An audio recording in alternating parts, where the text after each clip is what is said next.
우리에게 주신 말씀은 이사야서 40장 1, 2절과 27에서 37절입니다. 이사야서 40장, 제가 가진 성경책 페이지 1014페이지입니다.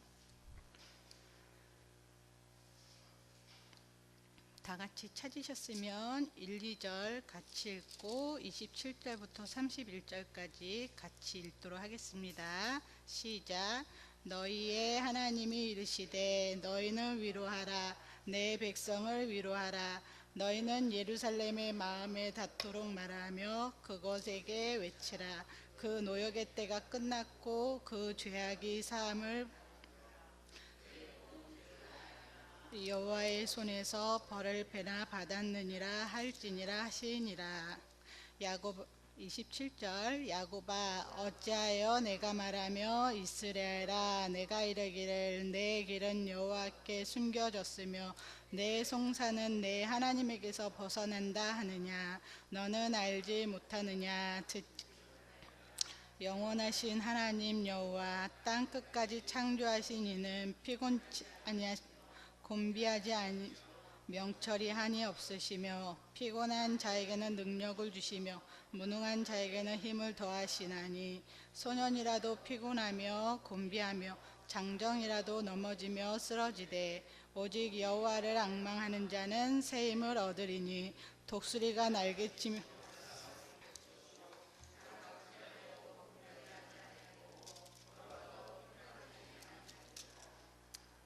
아멘. 오늘 설교 제목은 여호와를 바라봅시다입니다. 우리 옆에 분들과 활짝 웃으면서 이렇게 인사해봤으면 좋겠어요.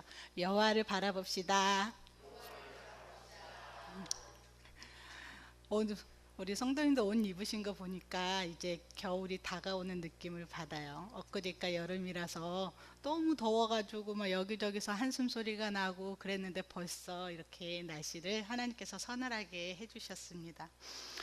그런 거 보면 2018년도도 시작된 지 엊그제 같은데 이제 2달 반밖에 남지 않았어요. 그죠? 제가 20대 때 저희 어머니나 어른들한테 참 세월 너무 빠르다 그렇게 이야기하면 20대였기 때문에 그 말이 이렇게 와닿지 않았어요. 뭐가 빠르다는 거야. 나는 빨리 그냥 나이 먹었으면 좋겠구만. 속으로 그런 생각을 많이 했어요. 어른들이 시간을 참 빠르다라고 비유할 때 자동차가 속력을 내서 달렸을 때 30km, 40km, 50km 그렇게 이야기할 때 나이에 맞춰서 30대는 30km로 달려 40대는 40km야 막 그렇게 이야기를 하시는 걸 보게 되는데 혹시 여러분들은 올 한 해 동안 지금까지 지내시면서 어떠셨는지요? 평안하셨나요? 네, 평안하신 분도 있을 것이고 얼굴에는 활짝 웃지만 남들이 알지 못하는 마음의 염려와 근심이 있었을 걸로 그렇게 생각이 됩니다. 오늘 말씀은 하나님의 백성인 성도들이 인생길에서 어려움에 처했거나 지치고 곤란할 때 하나님이 어떻게 도와주시는지를 보여주는 내용입니다. 우리 1, 2절에 보니까 너희의 하나님이 이르시되 너희는 위로하라 내 백성을 위로하라 하나님께서 말씀하셨습니다. 여기서 너희의 백성은 바로 유다 백성이었어요. 하나님께서 그 유다 백성들에게 위로하라고 하셨는데 어떻게 위로하라고 말씀하셨는지 2절에 보니까 너희는 예루살렘의 마음에 닿도록 말하며 그것에게 외치라. 그 노역의 때가 끝났고 그 죄악이 사함을 받았느니라. 여기에서 노역의 때라는 말은 바로 유다 백성이 바벨론의 포로로 잡혀간 그 시기를 말합니다. 유다 백성은 하나님의 선민이었어요. 그들은 자칫 우리는 하나님의 백성이야, 하나님의 사랑을 입은 자들이야 그렇게 생각하며 살아갔던 자들이 유다 백성이었어요. 그런데 유다 백성들이 바벨론의 포로로 잡혀간 그 배경을 보면, 역사적인 배경을 보면 하나님께서는 인간의 타락을 위해서 타락했을 때 구원자를 보내주시겠다고 창세기 3장 15절에 말씀을 하셨죠. 그래서 그 말씀을 이루시기 위해서 아브라함을 선택하셨고 아브라함의 후손들인 이스라엘이란 백성을 통해서 그 구속사를 이루어 가시는데 그중에 그렇기 때문에 이스라엘 백성은 하나님 구속사의 관점에서 너무너무 중요한 백성이었어요. 하나님은 또한 그들에게 애굽에 있을 때 모세를 통해서 그들을 구원하시고 가나안 땅으로 인도하시면서 급기야 이스라엘이란 나라를 형성하도록 하셨어요. 그런데 모세에게 하나님 신명기 28장에 그들에게 말씀을 하셨어요. 너희는 내 말에 순종하면 복을 주지만 불순종하면 적군에게 에워싸이고 맹렬한 공격을 받아 곤란을 당하게 될 것이다. 하나님은 하나님의 사람들을 통해서 그때그때마다 백성들에게 말씀을 주시는 분이세요. 이 말씀을 받은 이스라엘 백성들은 처음에는 하나님을 잘 섬기고 하나님 중심으로 살았고 그 공동체도 예배 중심으로 살았음을 성경을 통해 보게 됩니다. 그런데 시간이 갈수록 이스라엘 백성들은 예배 중심도 아니고 공동체적인 중심도 아니고 하나님을 급기야 불순종하는 죄를 범하게 되어요. 하나님은 그래서 당신이 약속하신 말씀은 변치 않으시기 때문에 그 말씀에 이루어지도록 유다 백성들이 주변의 바벨론으로 포로 잡혀서 고난당하게 하신 것이에요. 사실 이스라엘 백성들은 시대마다 많은 고난이 있었지만 하나님께서는 그때그때 사람들을 세워주셔서 급기야 다윗 시대에 이스라엘이란 그 국가가 강성한 나라가 되어서 주변 나라에 영향을 끼칠 수 있었던 그런 강력한 국가를 이루시게 하셨어요. 그런데 다윗 왕 이후에 솔로몬 왕 이후에 그 솔로몬의 아들 르호보암 시대부터 나라가 이제 우리 대한민국처럼 두 쪽 남과 북이 나누어지면서 북쪽은 사마리아 중심으로 10지파가 땅을 정복하고 다스리는 나라가 되었고 남쪽 유다는 예루살렘 중심으로 두 지파가 그 땅을 다스리게 되었어요. 그래서 하나님은 그들이 그래도 하나님을 잘 섬기기를 원했지만 북쪽의 이스라엘 백성들은 이스라엘 백성대로, 남쪽은 남쪽 유다는 유다대로 하나님의 말씀에 불순종을 하게 되었어요. 그래서 결과적으로 북쪽 이스라엘은 주전 722년에 주변 나라 아수르 나라 제국에 의해서 멸망을 당했죠. 그런데 유다는 결과적으로 586년도에 바벨론이란 제국에 멸망을 당하게 돼요. 오늘 말씀은 바로 멸망당하기 전에 하나님께서 그들에게 은혜를 주신 사건을 기록을 하고 있는 거예요. 2절에 보니까는 노역의 때 그들이 바벨론의 포로로 잡혀갔던 그때에 하나님께서는 위로하라고 말씀을 주신 거예요. 그런데 그것도 더 뭐라고 말씀하시냐면 노역의 대가 끝나고 그 죄악의 사함을 받았느니라. 다시 말해서 너희는 바벨론의 포로에서 이제 해방될 거라라는 것을 미리 이사야 선지자를 통해서 말씀을 주신 거예요. 이 바벨론의 포로로 잡혀갔을 때 이 이스라엘 백성들은 얼마나 끔찍한 상황이었는지 예루살렘 성전 그 웅장하고 하나님의 임재가 항상 있었던 솔로몬 시대의 그 큰 성전이 파괴되고 성읍들은 불에 타고 우리가 이거를 상황을 생각을 해보면 아녀자들이 붙잡혀가고 자녀들이 붙잡혀갈 때 그 상황이 얼마나 끔찍했을까요? 저는 이제 이 이스라엘 구약 책을 많이 읽어보면 일제시대가 많이 생각이 나요. 6.25 때 저기 경기도 용인에 가보면 한국 순교 100주년 기념관이라고 있는데요. 그곳에 가면 사진이 쫙 있으면서 그 밑에 그분들의 이름과 그분들이 어느 교회를 섬겼고 이분들이 어느 시대에 어떤 고난 속에서 믿음을 지켰고 순교했는지를 진연해 주는 곳이 있어요. 그곳을 한번 방문했는데 너무너무 마음이 아프더라고요. 그러면서 제가 뒤돌아보면서 나는 정말로 하나님을 잘 믿고 있는가 하면서 뒤돌아보게 되는 계기를 가졌었는데요. 이 이스라엘 역사를 보면 어떻게 보면 우리나라하고 크게 다르지 않는 것 같아요. 약국이라서 주변 나라에 늘 침략당하고 공격당하고 포로로 잡혀가고 아픔을 당하고 우리나라도 일제시대에 또 6.25 전쟁 때도 그렇게 예수 믿는 사람들이 붙잡혀 가고 고난 당하고 그런 가운데 있었잖아요. 그러니 이 유다 백성들이 소망이 무엇이 있었겠습니까? 포로로 잡혀갔을 때 그들은 어떤 소망을 가지고 살 수 있었겠습니까? 그들이 어떤 소망을 갖고 살아갔는지는 시편 137편 1절에 이렇게 기록하고 있어요. 우리가 바벨론의 여러 강변 거기에 앉아서 시온을 기억하며 울었도다.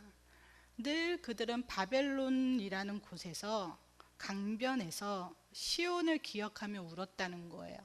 여기서 시온은 예루살렘을 의미하는 것이었고, 그 유다 백성이 예루살렘을 그리워했다는 것은 바로 하나님께서 거하시는 곳이었기 때문에 예루살렘의 회복은 하나님의 축복과 임재의 회복을 의미하는 거였어요. 그러므로 유다 백성들이 늘 시온을 기억하며 울었다라는 것은 자기들을 회복시켜 주시기를 소망하면서 살았다는 것이죠. 하나님의 도움이 없이는 도무지 불가능한 그런 상황 속에서 있었다는 것이에요. 하나님은 그런 유다 백성들에게 그들의 바램처럼 바벨론 포로에서 해방시켜 주시겠다, 그것을 선지자를 통해서 약속하시고 확신시켜 주면서 위로해 주라고 말씀을 하신 것입니다. 그런데 여기서 우리가 읽어야 될 때 그 위로가 무엇이었나요? 그것은 죄 사함 받은 것이에요. 너희들이 바벨론 포로에 잡혀가서 고난당한 거는 죄 때문이야. 그렇지만 이제 해방되었다는 거는 너희가 죄가 용서받았다는 거야. 하나님은 유다 백성들로 하여금 알게 하신 거예요. 그렇다면 저와 여러분은 어떤가요? 저와 여러분도 유다가 바벨론의 포로로 잡혀서 생활했던 것처럼 영적으로 사단에게 사로잡혀 있었던 사람들이었어요. 사단에게 사로잡혀서 죄의 종로로 타며 하나님을 아버지라 부르지도 못하고 하나님의 존재를 알지 못할 뿐더러 하나님의 일하심, 계획하심도 알지 못하고 그렇게 살아갔던 자들이었어요. 그런데 하나님은 저희를 죄 용서해 주시고 구원해 주시기 위해서 예수 그리스도를 대속물로 십자가에 내어 주었습니다. 그래서 성경을 로마서 3장 24절에 그리스도 예수 안에 있는 속량으로 말미암아 하나님의 은혜로 값없이 의롭다 하심을 얻었다라고 선포하고 있습니다. 이제 저와 여러분은 죄 사함을 받아 천국의 소망을 가지고 살아갈 수 있는 하나님의 거룩한 백성이 되었어요. 여러분, 이것보다 더 큰 위로가 어디 있을까요? 사단에게 종노릇했던 우리들이 사단에서 자유케 되어지고 죄에서 용서받고 천국에 갈 수 있다는 이 놀라운 사실보다 우리에게 더 큰 위로가 되는 말이 어디 있겠습니까? 세상 사람들은 이것이 얼마나 큰 위로인지를 모르기 때문에 그들은 늘 술을 먹고 그들은 자기의 열심으로 살아가려고 하지요. 하지만 우리는 하나님께 위로를 받았기 때문에 언제든지 하나님 앞에 나와서 위로함을 구하면 하나님이 위로를 해 주신다는 것이에요. 여러분은 혹시 위로가 필요할 때 어디에서 위로를 받으시나요? 사람에게서 위로를 받으시나요? 아니면 환경에서 위로를 받으시나요? 우리나라도 과거에 비하면 어느 정도 잘 사는 나라가 되었다고 이야기를 합니다. 그런데도 사람들 모습 속에 보면 행복한 모습이 보이지를 않아요. 지난주에 우리 유초동부가 이제 금요일마다 전도를 하는데요. 여기 포동 하나님마트 앞에서 전도를 하는데 어떤 분이 자동차를 타고 가고 또 어떤 분은 그 자동차 앞을 걸어가는데 비켜달라고 빵 이렇게 소리를 울렸더니 앞에 있는 사람이 노벌대발하면서 막 엄청 화를 내더라고요. 저는 그거 TV에만 있는 내 사건인 줄 알았는데 제가 직접 목격을 하니까 너무너무 깜짝 놀라게 되는 거예요. 왜 이와 같이 사람들이 조그만한 일에도 인내하지 못하고 이해하지 못하고 용서함도 없고 그렇게 살아갈까요? 사람들은 말을 해요. 세상이 너무 힘들어요. 사는 게 만만치가 않아서 그래요. 네, 맞아요. 하지만 근본적으로 하나님의 위로함을 받지 못했기 때문에 그래요. 사랑하는 포리교회 성도 여러분, 여러분들은 하나님 앞에 위로를 받으셨나요? 죄사함 받으셨나요? 구원받았다는 확신이 있나요? 천국 갈 수 있다는 확신이 있나요? 그렇다면 하나님이 나를 위로해 주셨다는 이 사실로 인해서 우리는 늘 감사하며 살아가야 돼요. 그리고 이 위로를 받았다면 이 위로가 필요한 자들에게 우리는 위로를 줄 수 있어야 해요. 성경에서 말하는 위로가 무엇일까요? 그들의 손도 잡아줘야 되고 피로도 채워줘야 되고 그들을 안아줘야 되고 그들의 말도 들어줘야 되고, 네, 맞아요. 그렇지만 근본적으로 그들에게 위로를 해줄 수 있는 것은 예수 그리스도를 소개해 주는 거예요. 사람은 본성적으로 죄가 있기 때문에 아무리 세상적인 것으로 필요를 채워주려고 한다고 할지라도 그가 거듭나지 아니하면 참된 위로가 무엇인지를 알지 못하고 참된 기쁨, 참된 행복이 무엇인지를 알지 못하기 때문에 그래요. 사랑하는 성도 여러분, 오늘날 교회가 예수가 없다는 이야기를 해요. 이 말은 예수님을 믿는 사람이 없다라는 이 이야기가 아니라 정말로 복음을 전할 만한 성도가 없다는 거예요. 우리는 예수님을 믿어요. 구원받았어요. 나 천국 가요. 이 기쁜 소식을 전하는 사람이 없다는 거예요. 왜 못 전할까요? 천국에 소망이 없어서일까요? 아니에요. 이것이 얼마나 귀하고 값진지 정말로 느끼지를 못하기 때문에 그런 것 같아요, 저는. 그리고 우리 정말 포리교회가 이 주변에 정말로 위로가 필요한 사람, 하나님의 사랑이 필요한 사람이 얼마나 많은지요. 우리 포리교회가 그곳에 쓰임받아야 되지 않겠습니까? 사랑하는 성도 여러분, 때로는 또 우리가 살아가다 보면 위로가 필요해요. 그 위로를 어디에서 받으시렵니까? 그 위로는 하나님만이 줄 수 있어요. 오늘날 안타깝게도 성도들은 이 위로를 하나님께로 받으려고 하지 아니하고 내 방법대로, 내 생각대로 나와 가까운 사람들에게 위로받으려고 해요. 그러다 보니 안타까운 소리가 들리기를 교회가 은혜가 안 된다는 둥, 설교가 은혜가 안 된다는 둥 그런 이야기를 해요. 그리고 그런 얘기를 할 뿐만 아니라 그렇게 오래도록 자기와 동고동락하면서 기도하면서 함께 지냈던 성도들을 버리고 교회를 떠나가는 일들이 일어나고 있어요. 무엇이 문제일까요? 정말 교회가 은혜가 없어서일까요? 정말 말씀에 은혜가 없어서일까요?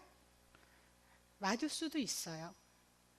하지만 그런 마음을 갖는 이면에는 하나님의 위로를 기대하기보다는 환경과 사람에게 집중해서 생기는 마음이에요. 이것을 영적 교만이라고 이야기를 해요.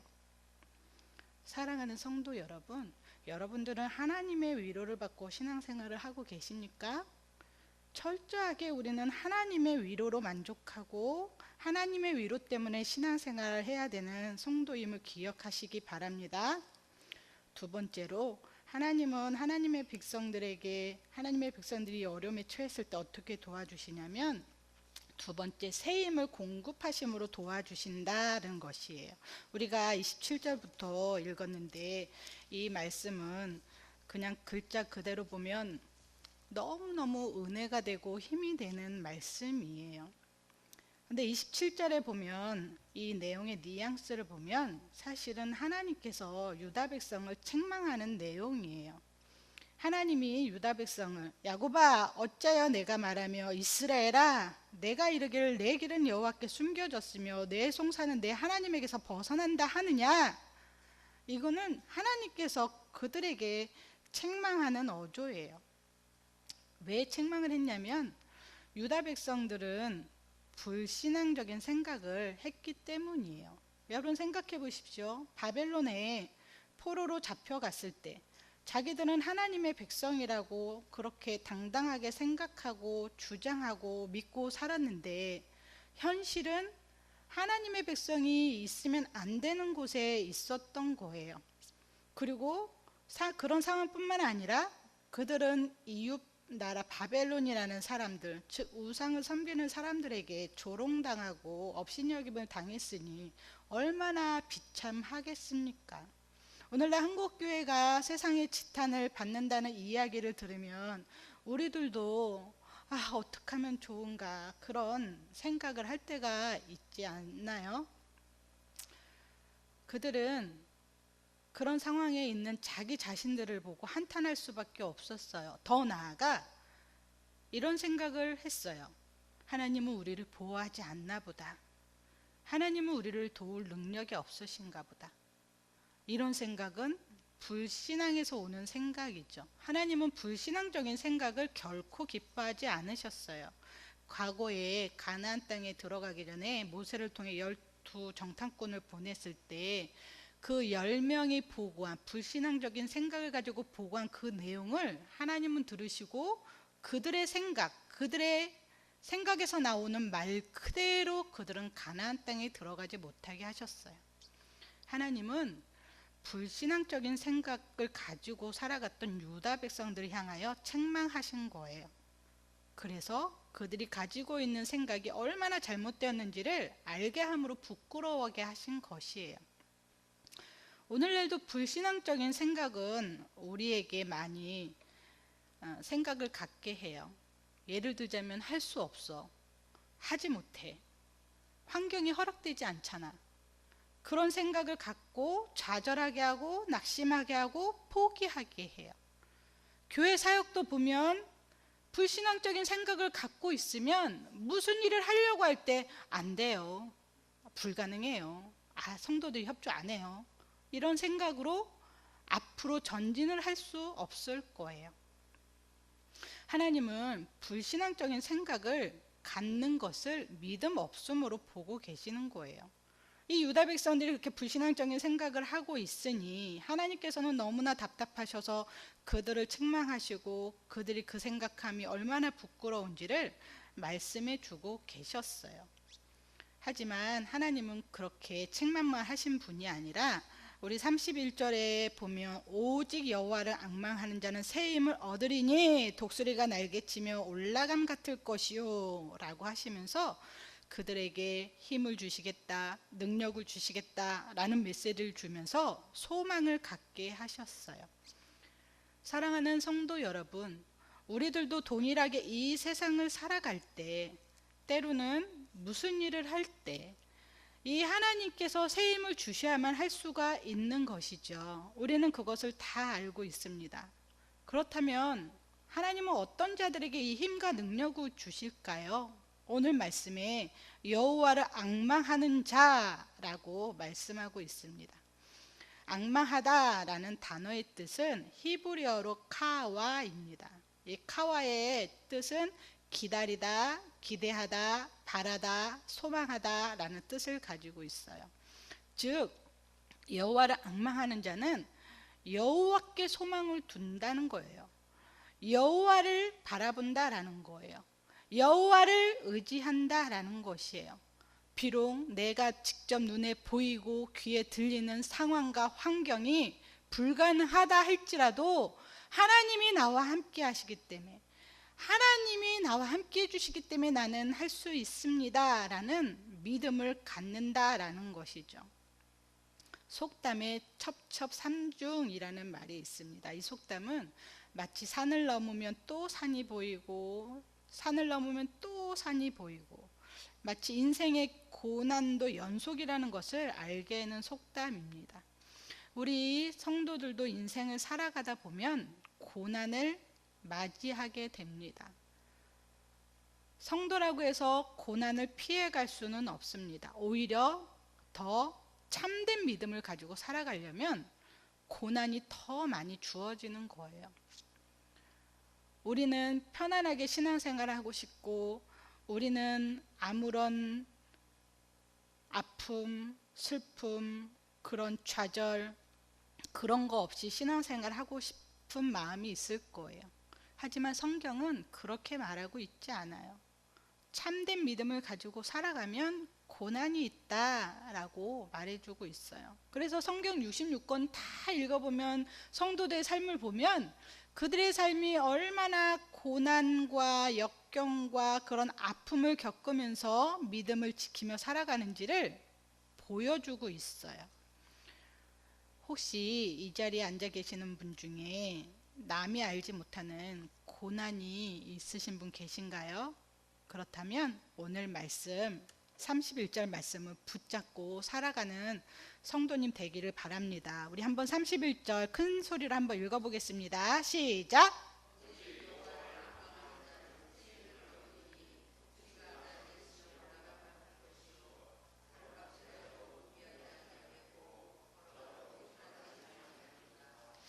아멘. 네, 제가 이렇게 앞에서 긴장해서 조장조장하니까 졸리우시죠?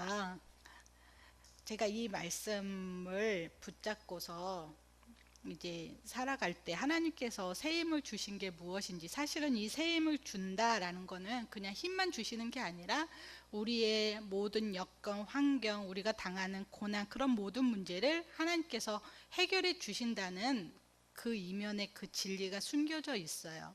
그래서 성도들이 때로는 좌절하고 싶을 때, 낙심하고 싶을 때, 포기하고 싶을 때 이 말씀을 붙잡고 정말로 포기하지 않고 좌절하지 않고 새 힘을 얻고 살아가는 성도들의 이야기가 많이 있는데요. 제가 이제 간증 조금 하다 보면 우리 유초등부 선생님들도 계시는데, 정말 저는 이제 유초등부 교육자니까 우리 유초등부 선생님들만 제가 칭찬을 하고 싶습니다. 우리 유초등부 선생님들이 얼마나 열심이신지요. 다들 직장 다니시고 바쁜 가운데서 할 수 없는 환경 가운데 있음에도 불구하고 우리 교회 표처럼 다음 세대를 책임지는 그 주일학교를 만들고자 얼마나 열심인지. 저희가 토요일날 이제 새소식반을 하는데, 새소식반은 뭐냐면 교회 나오지 못하는 친구들, 부모님의 반대나 여러 가지 이유 때문에 교회 나오지 못하는 친구들에게 이제 복음을 전하는 프로그램이에요. 우리 선생님들과 함께 그 일을 하는데, 하나님께서 우리 선생님들의, 물론 뭐 교회에서 뒤에서 이제 기도를 해 주셨죠. 네, 우리 선생님들의 그 기도, 그 열심, 그런 걸 보시고 아이들을 지속적으로 보내주시는 것을 올 한 해 많이 경험을 하게 되었어요. 그리고 우리 유초등부 아이들이 없다고 함에도 불구하고 정말 우리 유초등부 아이들, 어린아이들 데리고서 한남노에 참여해서 우리 아이들 신앙을 성숙시키기 위해서 노력하는 것을 보면서 제가 너무너무 감격하고 있는데요. 인간적인 눈으로 볼 때는 불가능한 거예요. 애들이 없어요. 애들이 또 부모님이, 우리 유초등부 같은 경우는 거진 80% 이상이 부모님이 믿지 않아요. 무언가 하려고 그러면 부모님들 마음도 헤아리고 부모님들을 설득해야 되고 하는 과정이 정말 쉽지는 않았어요. 그럼에도 불구하고 우리 선생님들이 믿음으로 기도하면서 이 일을 하니까 하나님께서 일이 되게 하시는 것을 경험하면서 제가 오늘 이 말씀 기억하면서, 그렇구나, 정말로 하나님께 소망을 두고 하나님께서 힘주심을 믿고 하나님을 바라보고 했대, 하나님께서 이렇게 안 되는 걸 되게 하시는구나 라는 것을 새삼 느꼈어요. 물론 우리 성도님들도 이 말씀 붙잡고 살아가시죠. 사랑하는 성도 여러분, 말씀을 맺겠습니다.